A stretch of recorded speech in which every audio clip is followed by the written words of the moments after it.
کر رہے ہو؟ بس چپ. جب میں نے کہہ دیا تو بات مانے. آپ شور کر رہے ہیں, ہندو بن رہے ہیں میرے سامنے. نیکسٹ ٹائم اگر میں ادھر آیا, بات سنیں, نیکسٹ ٹائم اگر میں ادھر آیا اور آپ نے اس طرح کی ہیرو بننے کی کوشش کی تو میرا السلام علیکم ناظرین. جیسا کہ آپ جانتے ہیں پچھلے دنوں میں پاکستان کے اندر لاک ڈاؤن کا اعلان کیا گیا تھا. تو آج 14 مارچ 2021 سے ہی موبائل مارکیٹ شیخوپورہ کے اندر کارروائی کا آغاز کر دیا گیا ہے. کافی زیادہ لوگوں کو پولیس یہاں سے پکڑ کے لے گئی ہے. تو کافی دکانوں کو سیل کر دیا گیا ہے. تو جہاں تک عوام کو بتایا گیا تھا 15 مارچ سے کارروائی کا آغاز شروع ہوگا, لاک ڈاؤن کا آغاز. تو 14 مارچ سے ہی موبائل مارکیٹ شیخوپورہ کے اندر کارروائی کی گئی, جس کے اندر کچھ لوگوں کو پولیس پکڑ کے لے گئی ہے اور کچھ دکانوں کو سیل کر دیا گیا ہے. عوام پریشان ہے اس وجہ سے کہ کاروبار پھر سے بند ہو جائیں گے.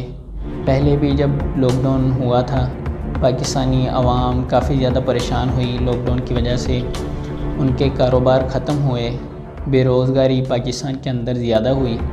تو کچھ حد تک اپنی روٹین کاروبار کی اچھی ہو رہی تھی.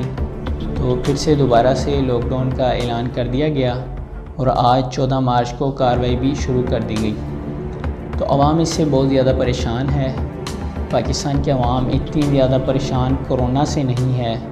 ان کو کورونا سے اتنا خطرہ نہیں ہے جتنا بے روزگاری سے, کاروبار کے ختم ہو جانے سے ہے.